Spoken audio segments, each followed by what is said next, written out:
Bonjour à tous, j'espère que vous allez bien. Donc aujourd'hui, vidéo mensuelle sur le bilan de mon PE à long terme à dividende en ce fin mois d'avril, début mai.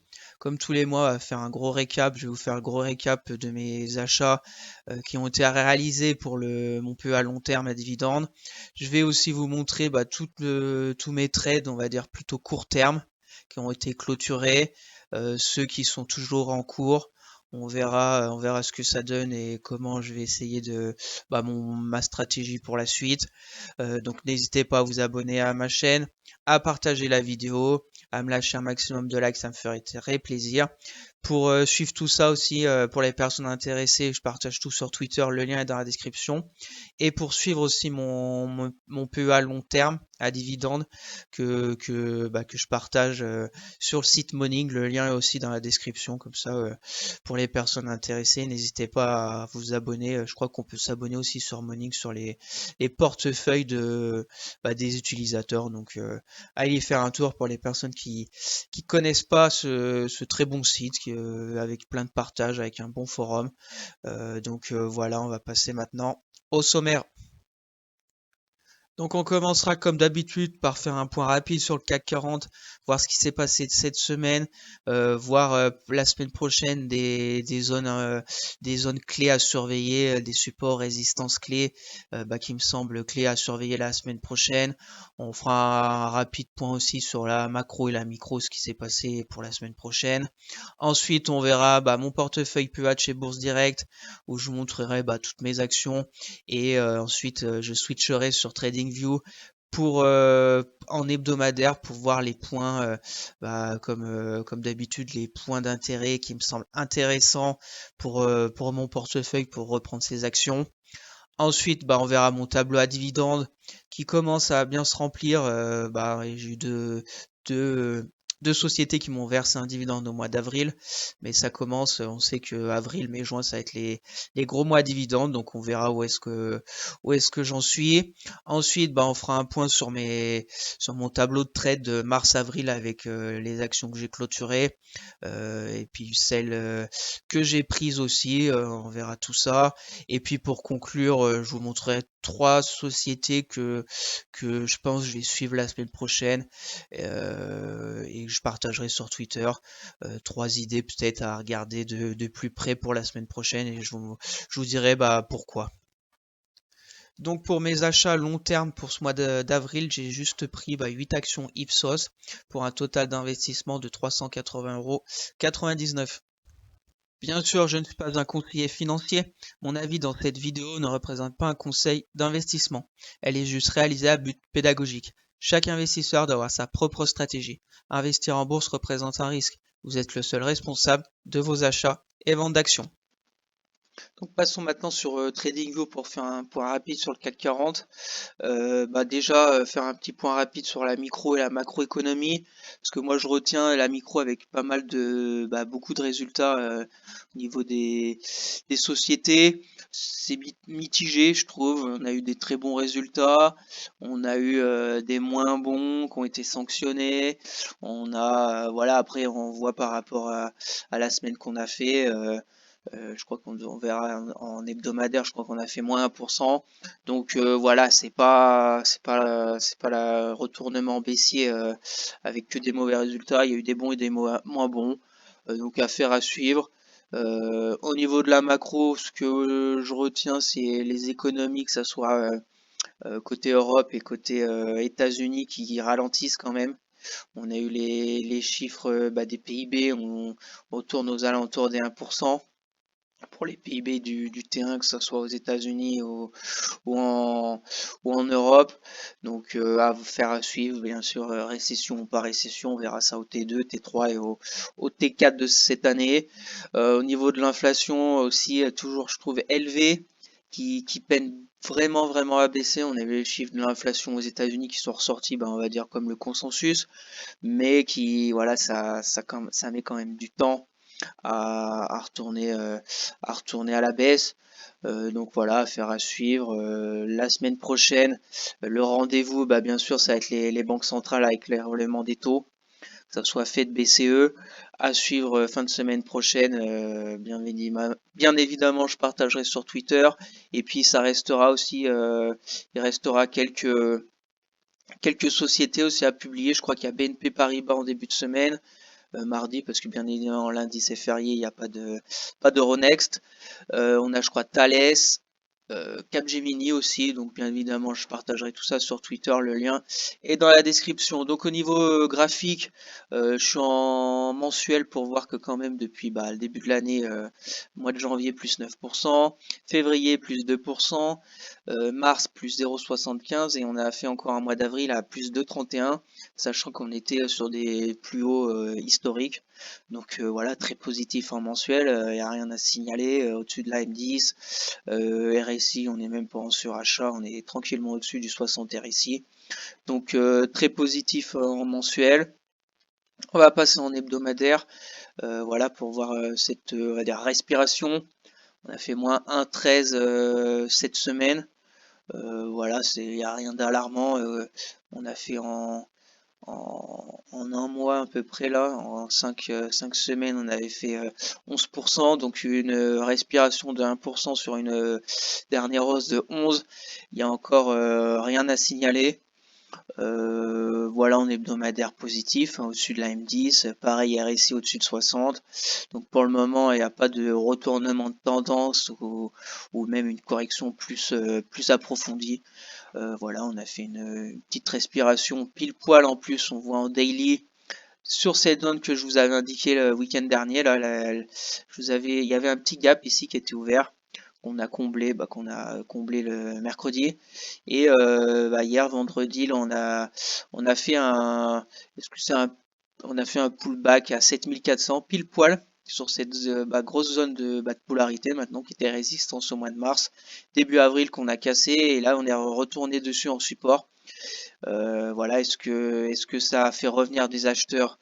La bougie avec cette grande mèche basse, ça me dirait, c'est un retour des acheteurs sur cette zone, mais est-ce qu'ils vont tenir la cadence pour remonter le CAC plus haut? Je ne sais pas.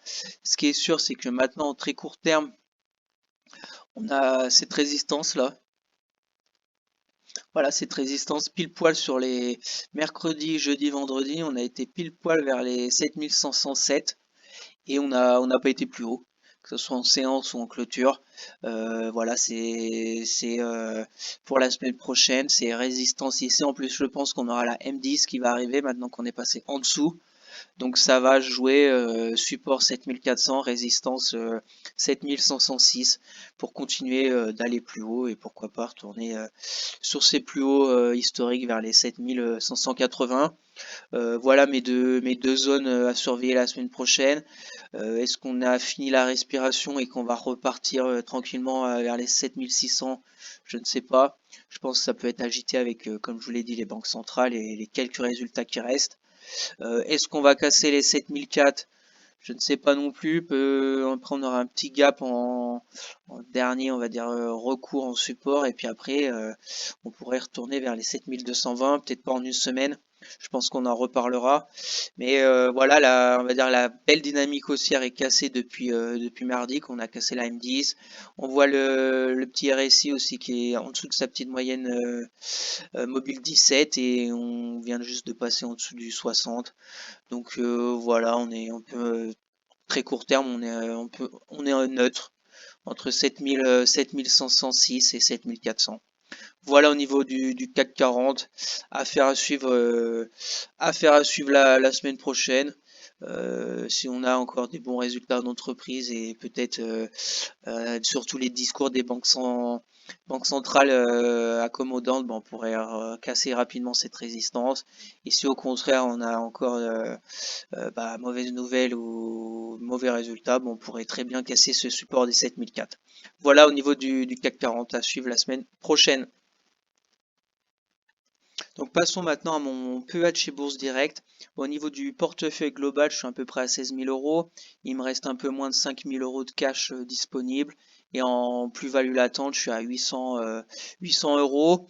Donc au niveau de ma stratégie, rapidement, c'est principalement c'est que des actions pour le long terme, des actions à dividendes. trier sur le volet par rapport aux fondamentaux de ces sociétés, avec un mélange d'actions à dividendes et d'actions de croissance, voilà, et puis d'actions de différents secteurs d'activité. Et quand il me reste du cash, ma stratégie c'est quand j'ai pas d'opportunité pour renforcer des positions long terme, c'est de faire un peu du court terme, moyen terme, pour grappiller quelques euros. Voilà au niveau de ma stratégie. Donc ça, je vais pour les personnes qui veulent voir plus précisément les chiffres, etc. Mettez pause et regardez ça. Maintenant, je vais switcher au niveau de mes actions PE à long terme, parce que au niveau de mon portefeuille, rapidement, FH c'est action court terme qu'on parlera juste après avec mon récap des trades du mois d'avril.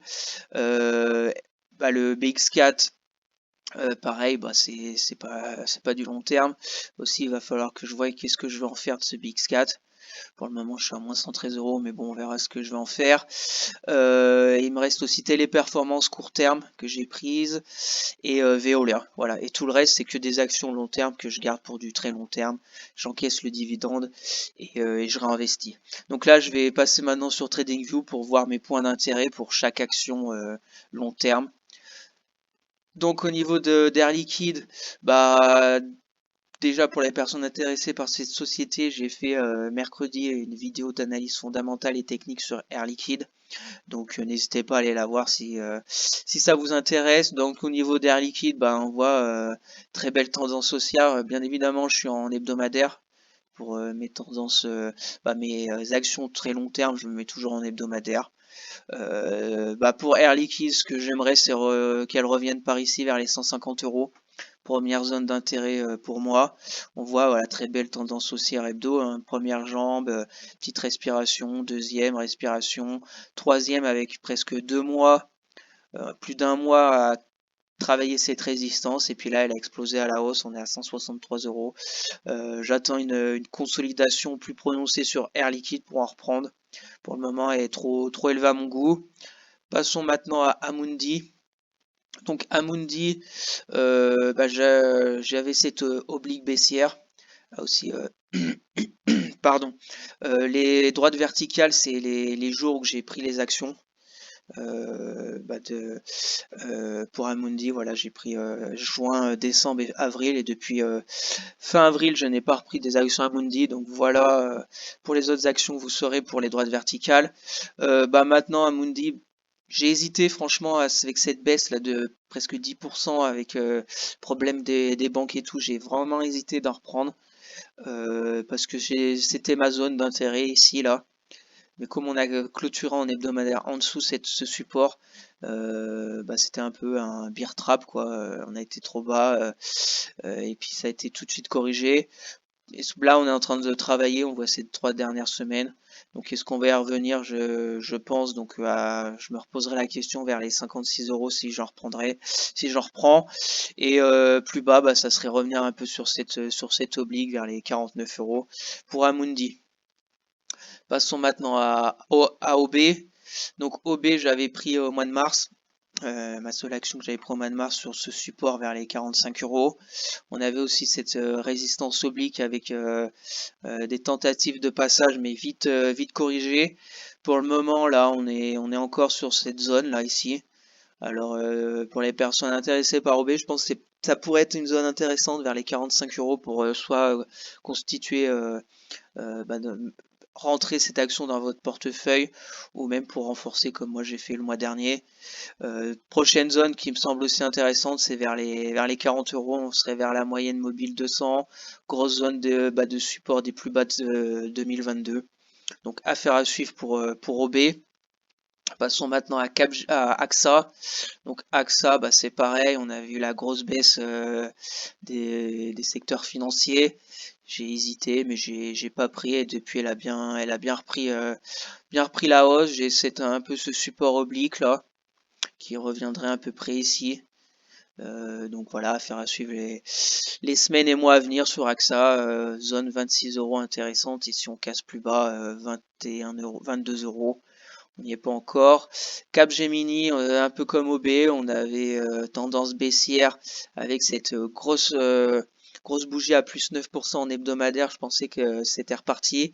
En plus, on a fait un pullback, mais ça coince. Ça coince vraiment sur Capgemini. J'ai cette zone ici. J'avais cette zone, j'ai hésité, j'ai pas pris. Pour le moment, on est toujours en dessous. Je pense qu'on pourrait revenir ici. Affaire à suivre. Si on travaille beaucoup cette zone, pourquoi pas en reprendre vers les 160, 167 euros.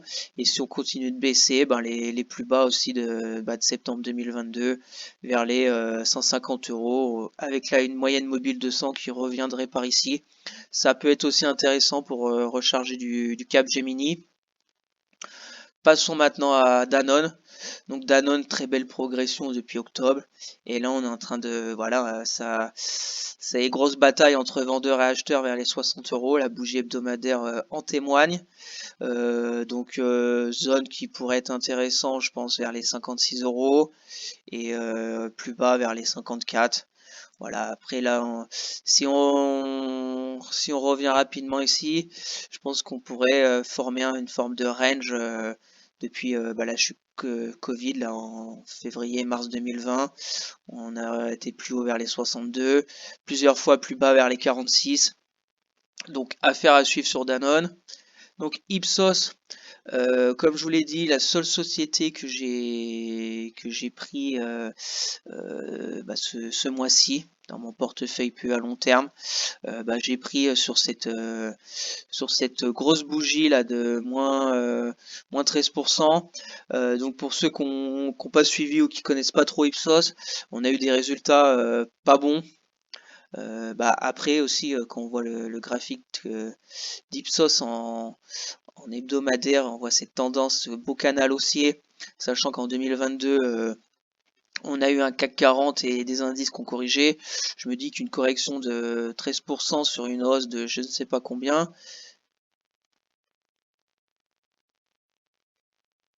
de 214%,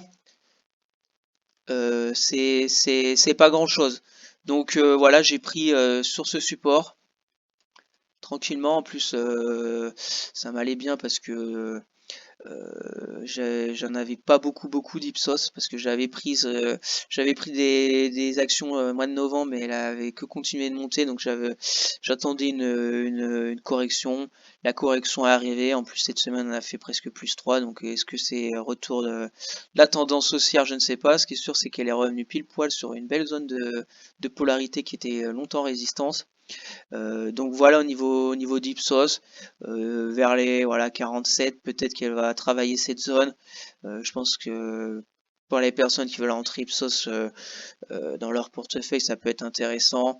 Et bien sûr pour plus bas, c'est ici pour ma part. Si elle redescend vers les 42, voilà 42. Si on met les retracements de Fibo, là, on n'a même pas fait un 38,2 hein, on a fait presque 38,2 sur toute la hausse de novembre 2020. Donc si elle revient ici, on serait qu'à 50% de la hausse. Retracement de 50%, il y a rien d'alarmant. Donc affaire à suivre sur Ipsos, que j'aime particulièrement bien fondamentalement. Donc voilà pour Ipsos. Passons à LVMH. LVMH, ça caragole, hein. J'avais voilà ce support, cette résistance qui a franchi avec de la vitesse plus 7% au mois de mi-avril. Et là, on est en train de respirer, quoi. On monte pas plus haut, mais on baisse de 2,58 cette semaine. J'ai peut-être ce support oblique. Donc affaire à suivre sur LVMH. J'ai voilà cette zone là 780. Franchement, c'est quand même un peu cher à mon goût, même si voilà, je sais qu'il y a des gens qui vont me dire Ici, là, à 415 avant le crash Covid, c'était cher à leur goût. Et que voilà, on sait pas, peut-être que dans un an, elle sera peut-être à 1500 €, j'en sais rien. Donc, affaire à suivre, je vais remettre un petit cercle ici. Si des fois elle consolide ici, je me poserai peut-être la question, est-ce que c'est une opportunité pour reprendre du LVMH vers les 820? Voilà, affaire à suivre tranquillement sur LVMH. Maintenant, passons à Michelin. Bah, Michelin, ça vivote, quoi. On a une belle figure quand même ici. On a grosse résistance vers les 31 €. J'avais cette zone bah, qui est toujours d'actualité. À voir comment que ça va se passer les semaines à venir. Sur Michelin. Cette zone vers les 28 € peut être intéressante, ou vers les 26. J'ai aussi un support assez long terme là, support oblique, qui nous ferait arriver un peu plus bas, ou sauf si ça vivote pendant des semaines, on pourrait revenir ici. Voilà, on verra prochainement sur Michelin. Qu'est-ce que je vais faire si bien évidemment je partagerai tout ça si je rentre du Michelin. Mais cette zone, je sais pas, m'attire pas trop les 28, j'aimerais plutôt vers les 26, sachant qu'en plus c'est une de mes actions que j'ai le plus faible, bah, la moins-value la plus importante, parce que j'avais pris sur cette zone là à 31 €, sur cette baisse aussi à 31 €. Donc je suis en moins-value latente de bah, je sais plus combien, mais c'est une de mes plus fortes moins-value latente. Voilà, au niveau de Michelin, Nexity, bah, Nexity c'était bien repris. Et là, on avait cassé. J'en avais pris au mois de février Nexity sur ce support-là, vers les 25 €, 24 €. Là, on a cassé ce support et on voit quand même que ça peine à le refranchir. C'est devenu résistance. Donc, est-ce que c'est un pullback pour redescendre plus bas vers les 21 €? Affaire à suivre, c'est une zone qui pourrait être intéressante. 21 €, c'est la zone de Covid, crise Covid. Donc ça pourrait, je pense, être intéressant à regarder du Nexity vers les 21 €. Ensuite, Publicis. Publicis, là c'est un gros gap, je crois, en daily. Voilà, et on a eu ce gap, gap aussi qui a été ouvert. Et ben on a fait un pullback dessus pour repartir. Voilà, ça pouvait être une zone ici, mais je pense qu'elle a beaucoup progressé aussi, Publicis. Zone qui pourrait être intéressant, je pense c'est ici, même si en attendant, je pense les mois à venir, ça pourrait revenir vers les 60 € pour Publicis, qui est, voilà, si on voit dans le passé, c'est pas violent le cours de Publicis. Ça tourne aux alentours des 60-30. Là, on est monté à 78. Est-ce qu'on va revenir tranquillement vers les 65-60? Je pense. Donc, j'attends tranquillement aussi Publicis pour en reprendre. Au niveau de Ruby, bah, on est en train de casser cette résistance là. Sur Ruby, on était quand même bien bas. Quand on voit le cours de Ruby, crise Covid, on était ici, hein. On a encore baissé violemment quand même, on est à 21 €. Donc deux zones que j'ai identifiées, c'est ici et ici. À voir si le cours se stabilise bien au-dessus des 26 durant, on va dire, 1 ou 2 mois. Et ben, je remonterai ma petite pastille ici. Ça veut dire que peut-être Ruby a fini on va dire sa grosse baisse de l'année 2022 là. On voit la chute 2021 rapide. Là, ça continue de baisser, mais moins rapide. Et là, on est en train peut-être de faire un retournement de Ruby. Donc, affaire à suivre sur Ruby. Je vais mettre mon petit point ici. Et après, je suis quand même avec les pétrolières et tout. Je pense qu'en 2022, elles vont souffrir. Mais comme Ruby, c'est pas totalement pétrole et tout, on voit voilà, comparé à Total ou même sans parler de Total, les autres secteurs pétroliers qui ont explosé en 2022, El Ruby a plutôt baissé. Donc peut-être que cette année, ça va être un peu l'inverse. Donc affaire à suivre, 26 euros et 24 euros. Voilà les zones qui me semblent intéressantes. Sanofi, donc Sanofi bien progressé. Là, on voit très bien la résistance des voilà 103 euros, hein. On est venu de plus avec des bougies de plus en plus petites sur les 102 euros et cette semaine on a fait presque moins 3%. Donc on voit que voilà les prises de bénéfices se font vers les 103 euros. Donc j'attendrai tranquillement pour Sanofi un retour vers les 92. Il y aura un petit support à l'intermédiaire avec ce gap. Voilà, on verra ce que ça va donner. Sanofi, c'est pareil, je suis pas pressé. C'est un bon rendement sur dividende. RAI sur Sanofi, si elle revient vers les 92, je pense que j'en reprendrai. Affaire à suivre. Pour Schneider Electric, Schneider Electric, c'est dommage là, les 140. J'avais cette zone, mais j'ai pas osé parce que on avait fait une semaine ici. J'ai ce canal haussier là, ce beau petit canal en plus en hebdomadaire haussier là. On a joué un peu avec le bas du canal avec cette semaine à moins 7,18 et j'ai hésité. Et on voit qu'elle a bien repris, quoi. Plus 5, plus 3, plus 1 en 3 semaines. Voilà, après, on arrive sur une zone de support ici. Affaire à suivre de résistance.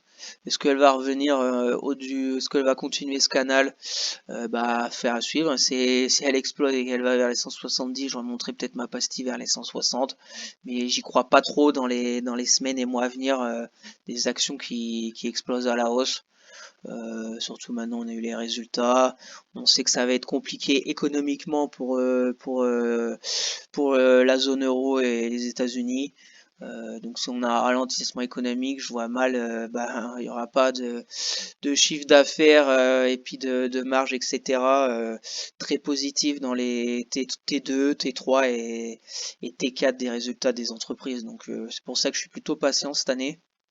Parce que pour moi, économiquement, on est quand même dans une spirale négative.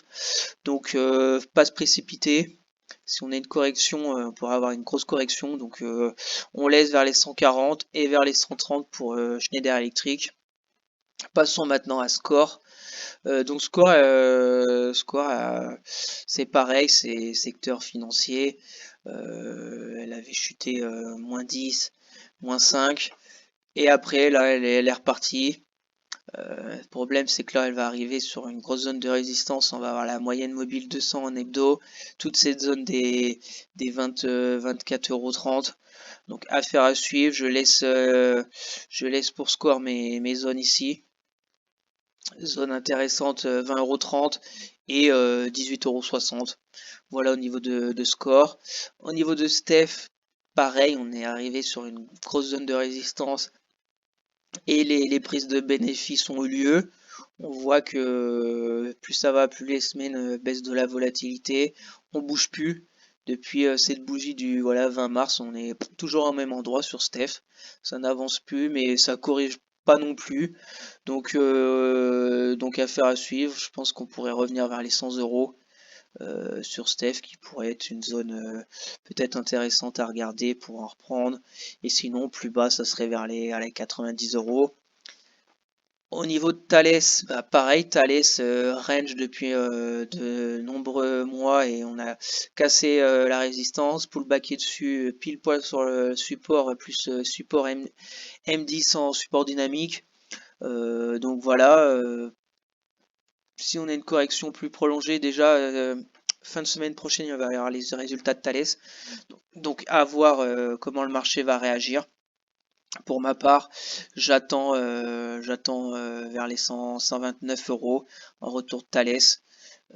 Et puis si on a vraiment une correction plus prolongée, mais je pense qu'on aura le temps d'en reparler, ça sera, si on rentre dans le range, ce sera vers les 110 €. Voilà au niveau de Thales. passons maintenant à Total. Total, j'ai ces beaux supports obliques. J'ai pareil, ben là, grosse résistance, ça patine à aller plus haut des 60 euros. Ça avait corrigé moins 8 ici, j'ai hésité à en reprendre à 52, mais je trouve que pour Total, c'est quand même un peu cher. Donc à faire à suivre ici parce qu'il va y avoir le support oblique. Mais voilà, j'aimerais bien aux alentours même des 48 ici là. On a une zone ici. Voilà, on va mettre 48 euros et vers les 52 à suivre les semaines à venir pour Total. Et on va finir avec Vinci. Donc Vinci, j'avais cette, je sais pas pourquoi ça m'a décalé ces trucs là. J'avais cette zone que j'avais mis avec la pastille là. Vers les 100 euros, elle a fait le pullback et puis elle s'est envolée là avec des très très bons résultats. On est une semaine à presque plus 5%. Donc excellent résultat de Vinci. On est sur des records historiques. Donc je vais laisser ma petite pastille vers les 100 euros. À voir si on a une correction plus prolongée ou même au niveau du CAC 40. Est-ce qu'on va revenir vers les 100 euros à suivre sur Vinci. Donc voilà au niveau des zones d'intérêt pour mes actions long terme à dividende. Voilà au niveau de mon portefeuille. Donc la seule action que j'ai prise, c'est Ipsos. Voilà, ça me fait une valorisation de 589 euros et pour le moment, je suis en plus-value latente de à peu près 9%. Voilà au niveau de mon portefeuille PEH chez Bourse Direct. Donc un rapide point aussi sur mon tableau à dividendes pour voir que ça commence à arriver les dividendes. Voilà, avril, mai, mai ça va être un gros mois pour mes actions à dividendes. Donc au mois d'avril, j'ai touché 7 euros pour LVMH. Donc une action, donc 7 euros. PRU, rendement sur PRU, ça me fait un 1,28%. Ensuite, j'ai touché bien évidemment les dividendes de Total Energy, 5,52. Ça me fait 3,30 pour le moment, mais il restera encore 2 versements sur l'année. Et pour Vinci, j'ai touché 12 euros, c'était 3 euros par action. Donc c'est pareil, ils reverseront, je crois, en octobre ou novembre. Là, c'est le solde de l'année dernière. La compte pour l'année prochaine, ça sera en octobre-novembre sur Vinci. Pour le moment, ça me fait un rendement sur PRU de 3,34. Donc à peu près voilà 24,52 € pour le mois d'avril. Et pour le moment, au total de l'année, je suis à 30,04 €. Voilà au niveau de mes dividendes pour le moment. Donc on va passer maintenant à mes trades court terme. Donc on va déjà commencer par ceux qui ont été clôturés au mois d'avril. Donc L'Oréal, bien évidemment, que je partage tout sur Twitter, mes entrées, mes sorties, tout sur Twitter. Donc n'hésitez pas à aller vous abonner à mon Twitter, le lien est dans la description. Donc L'Oréal, très positif. J'avais acheté des actions L'Oréal le 15 mars sur ce support. J'ai attendu de voir ce que ça donne sur cette résistance des 390 euros. Et puis j'ai laissé courir le trade et j'ai vendu à 420 euros le 4 avril sur cette zone de résistance, grosse zone de résistance. Voilà, donc ça m'a fait, je crois, plus de 12% de gain, donc très intéressant. Donc on va effacer ça. Maintenant, c'est de l'histoire ancienne. Juste maintenant, pour s'il y a des personnes qui sont intéressées par L'Oréal, va falloir voir maintenant ce qu'elle va faire si elle retourne vers les 420, parce que maintenant ça va devenir une grosse zone de polarité support. Donc bien sûr, bien évidemment, je vais suivre ça de près aussi. L'Oréal, si elle retourne vers les 420, voir ce que ça va donner. Voilà au niveau de L'Oréal, un très bon trade. Ensuite, BNP Paribas, que j'avais aussi ouvert au mois de mars, qui a été clôturé le 25 avril. Donc ma stratégie que j'avais partagée sur Twitter, c'était jouer l'excès baissier là au niveau des banques. On était revenu sur une grosse zone ici voilà, de support. Voilà, j'avais attendu un peu, il y avait cette -5 et la +2, j'avais dit peut-être c'est la fin de la chute. Donc j'étais rentré à 51,77 de PRU, et ma stratégie, bah, c'était d'accompagner le plus longtemps possible l'action, et de remonter mon stop tranquillement, et de le mettre, bah, de faire suivre un peu la moyenne mobile 10. Donc je me suis fait sortir à 58 euros le mardi 25 avril, quand il y a eu la baisse sur BNP Paribas. Donc voilà, donc c'est très positif aussi, hein. Je crois pareil, 12% de gain, donc très content. On va effacer ça. Maintenant sur BNP Paribas, ben déjà semaine prochaine il y a les résultats, donc attention. On est en train de travailler un peu cette zone là de résistance. On l'avait cassé, mais voilà, ça travaille toute cette zone entre 60 et 50, 58, 50. On voit même aujourd'hui cette bougie un peu d'hésitation. Donc est-ce qu'on est reparti pour retourner plus bas? Je ne sais pas.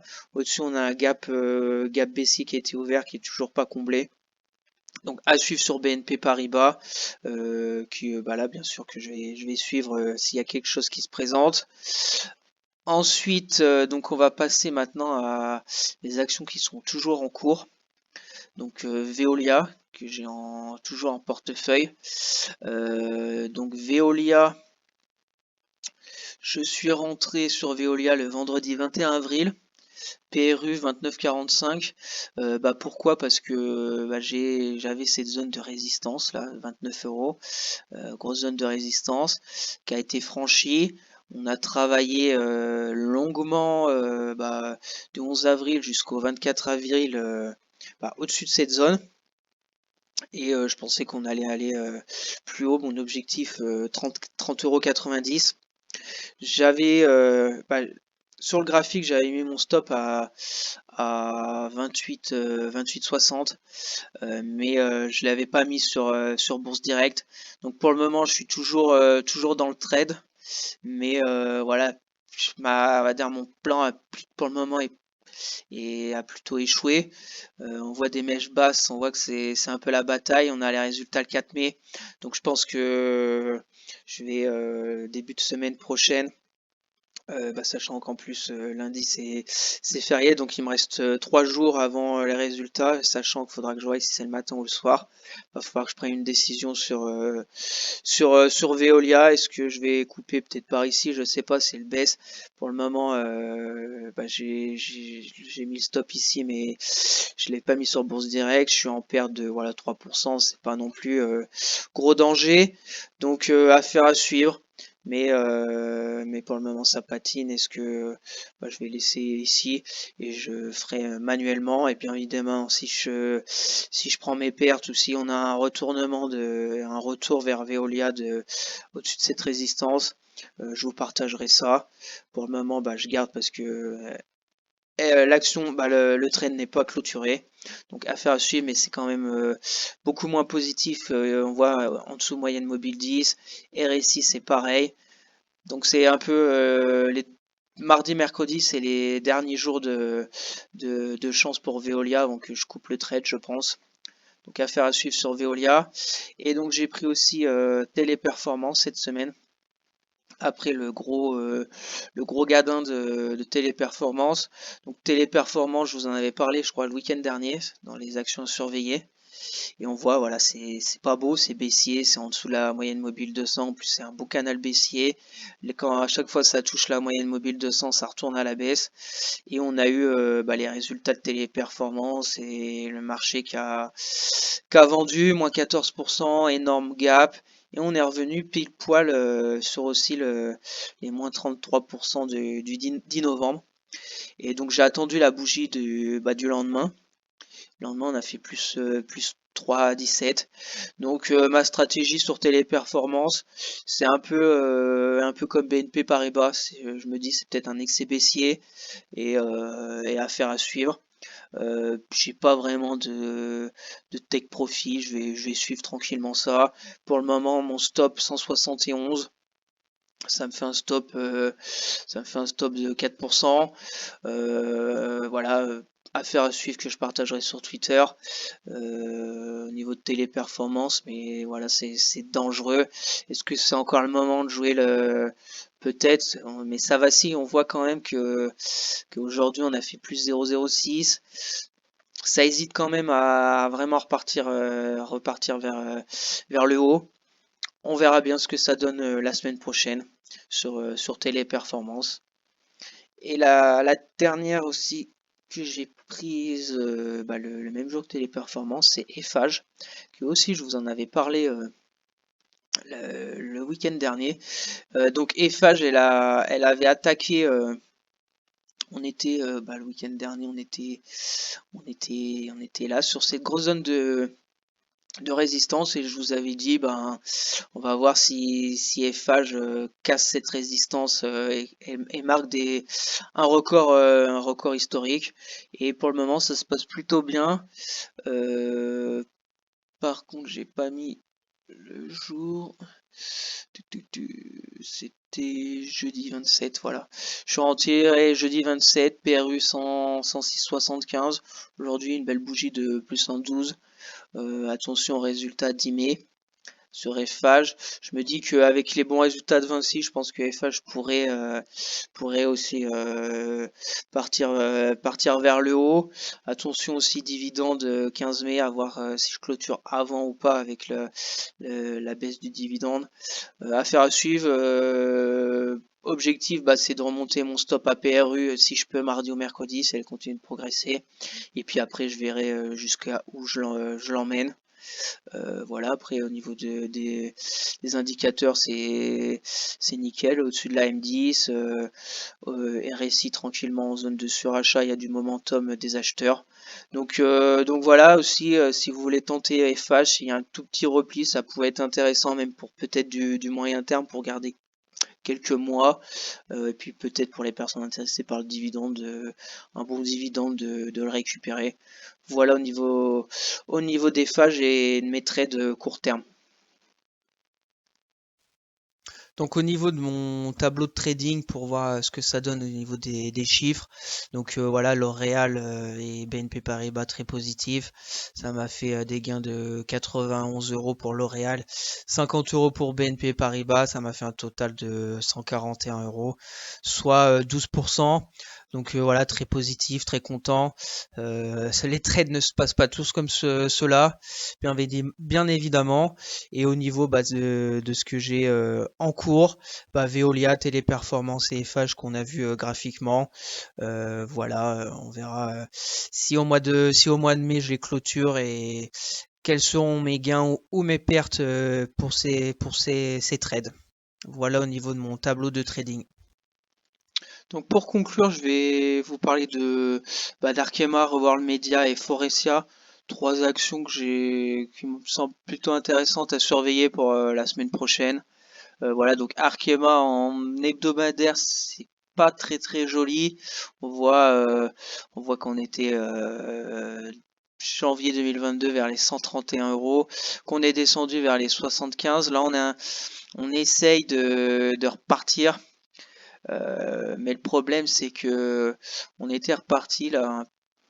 On voit la tendance baissière, voilà, on voit ça, tac, tac, dernière jambe de baisse, ici, et là on avait cassé, donc c'était positif, sauf que là, on n'a pas eu le pullback pour repartir, donc c'est vraiment pas joli en hebdomadaire sur Arkema pour retourner cette grosse tendance baissière.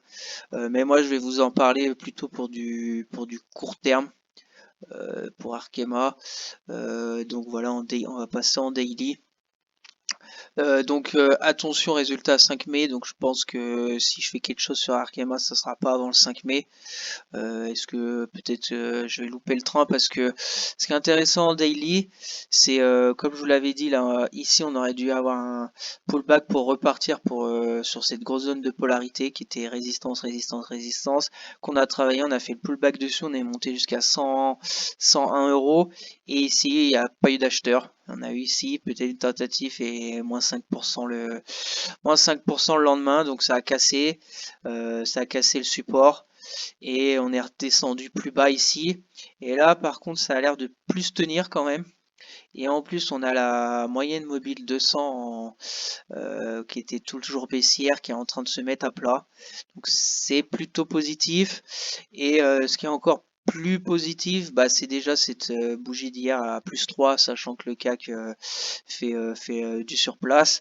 Donc intéressant, ça veut dire que sur la moyenne mobile 200, on voit des mèches basses ici. Mèche basse, mèche basse, mèche basse, mèche basse. Donc ça veut dire que les acheteurs se présentent ici sur cette zone de support des 87 euros. Qui est devenu dans une belle zone de support. Donc affaire à suivre. Il y a le résultat 5 mai, donc ça peut très bien foncer à la hausse ou foncer à la baisse. Donc je pense que j'attendrai les résultats le 5 mai. On a aussi le dividende le 15 mai. Donc ça laisse pas grande place pour essayer de faire un petit trade court terme.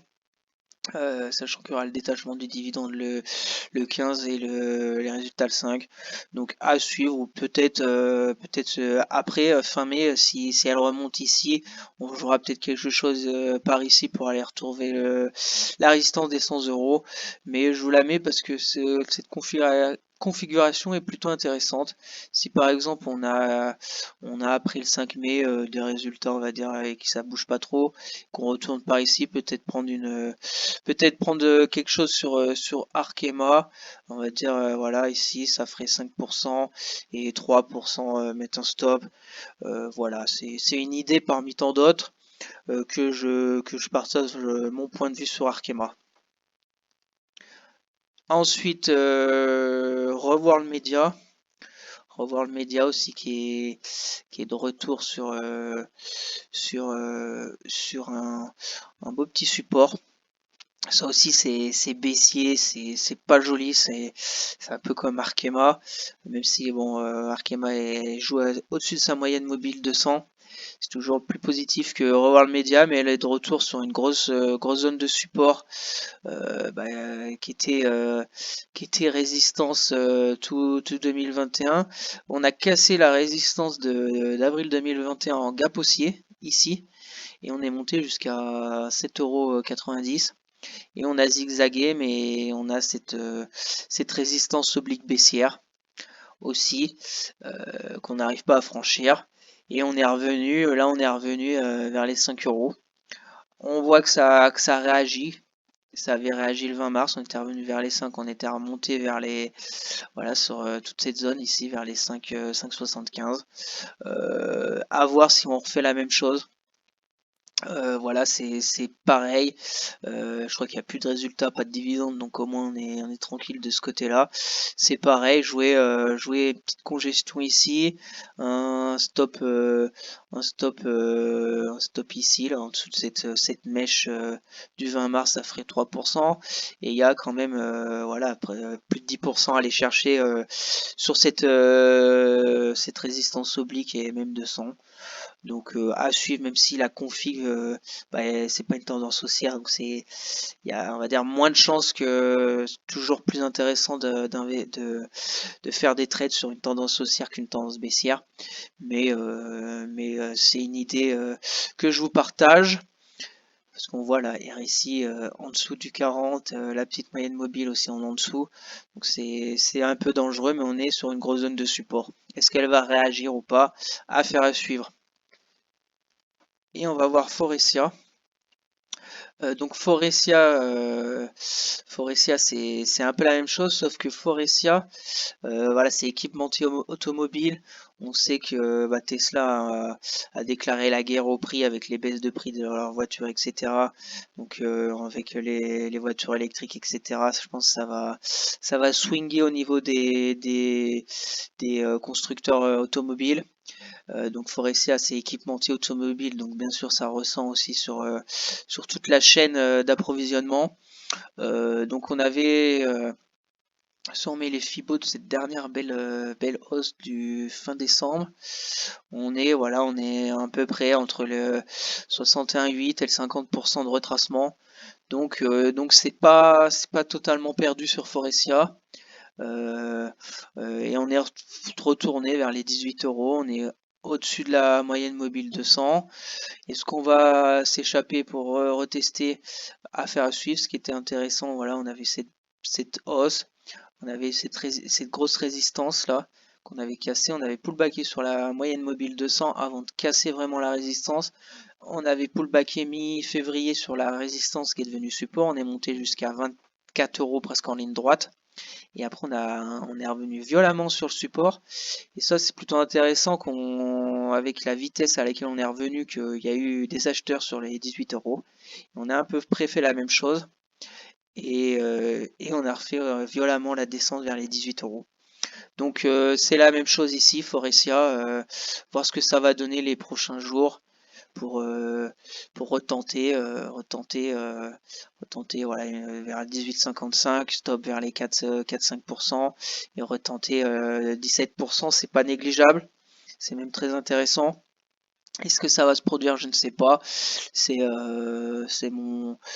mes trois actions qui peuvent être intéressantes à surveiller de près, que bien évidemment je partagerai sur Twitter s'il y a une opportunité à saisir sur ces trois sociétés. Voilà au niveau de mes idées pour la semaine prochaine. Donc merci à tous d'avoir suivi cette vidéo. J'espère que ça vous plaît, que chaque mois je vous fasse un gros récap de mon portefeuille PEA de chez Bourse Direct, que je vous montre tout, voilà, en toute transparence, mes trades, mes dividendes et même quelques idées à suivre pour du trade court terme. Donc n'hésitez pas à vous abonner à la chaîne, à partager la vidéo, à me lâcher un maximum de likes, ça me ferait très plaisir. Et puis je vous souhaite un bon week-end, un bon jour férié du 1er mai, et puis on se retrouve pour la semaine prochaine pour de nouvelles vidéos. Allez, bye!